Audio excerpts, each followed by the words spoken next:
E uma empresa que funciona a partir do cliente faz com, ou seja, cria o produto que o cliente quer, no momento que o cliente quer e da forma que o cliente quer. Existem três tipos de processos numa organização. Existem os processos primários, os processos de suporte e os processos de gestão. Os processos primários são aqueles processos que entregam valor diretamente para o cliente, ou seja, aqueles processos ponta a ponta. Por exemplo, um processo que vai desde a criação do cliente, a criação do produto, a entrega do produto e o serviço pós-venda. Este é um processo ponta a ponta.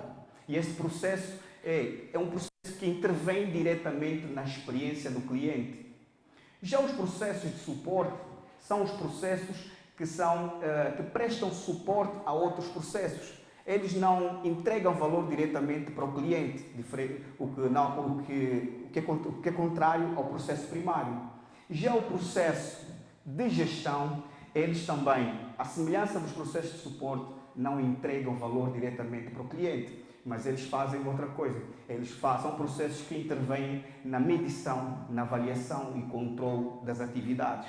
Então, nestes processos é onde a empresa consegue avaliar o presente e o futuro. As pessoas é que acabam sendo a maior dificuldade quando nós pretendemos desenhar um processo numa empresa já em funcionamento.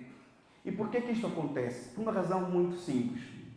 Numa empresa existem muitos interesses ocultos. E esses interesses ocultos evitam ou fazem com que as pessoas não colaborem.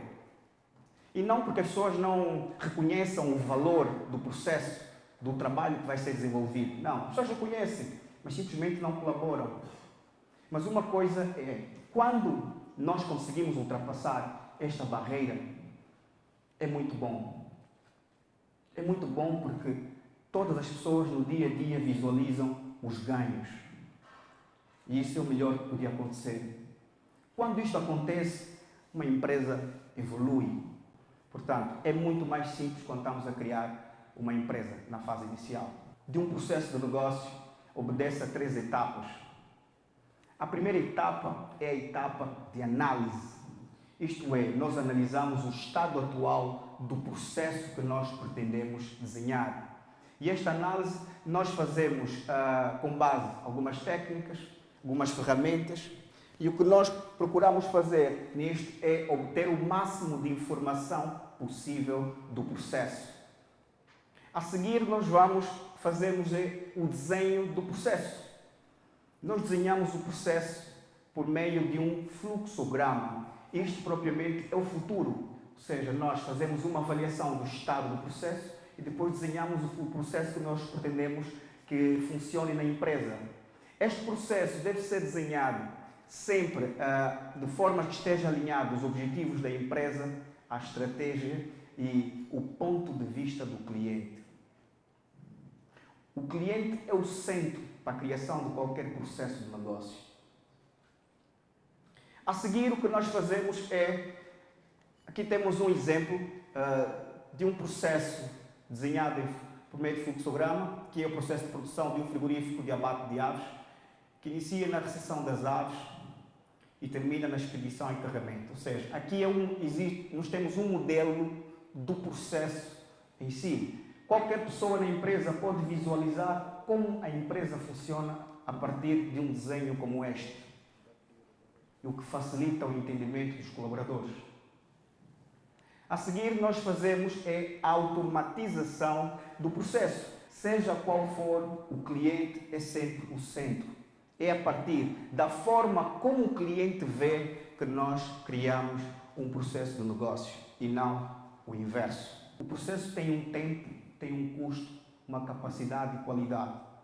E em função disto, nós conseguimos avaliar se aquilo que foi definido como expectável está a ser alcançado ou não. E depois, definir indicadores e métricas. Cada negócio tem uma realidade própria. Os negócios não são iguais. Por isso, o ponto de partida é a própria experiência da empresa. A empresa em si vai, na sua fase inicial, vai conseguir perceber como conseguem entregar os produtos, ou seja, o produto ou o serviço. E em função disso é que vai ser lançado no processo que vai ser criado de raiz. E com o passar do tempo vão passar a fazer o quê? A monitorar. Com base naquilo que é a expectativa do cliente, vão fazer ajustes no processo. Porquê? Porque uma coisa é o que a empresa decidiu que deveria ser feito e a outra é o que o cliente quer. E quando o cliente, com o feedback do cliente, vão identificar maneiras de melhorar ou otimizar o processo. E aí pode passar pela situação de identificarem que existe uma atividade que não agrega valor e que pode ser excluída. Poderá identificar que alguma atividade está a levar muito mais tempo por causa de um recurso que tenha usado. Então, a melhor forma é desenhar o processo com base naquela que é a vossa realidade e depois monitorar com base no feedback dos clientes. E em função deste objetivo, vocês vão passar a monitorar. Por isso, a fonte de informação é sempre o cliente. O que é crítico para o cliente, não o que é crítico para a empresa. Porque a visão deverá ser de fora para dentro. Sempre. O que é importante para o cliente? Aumentar a capacidade da empresa de um ou outro recurso, mas a intenção é poder sempre agregar valor ao cliente e funcionar a empresa com base no ponto de vista do cliente.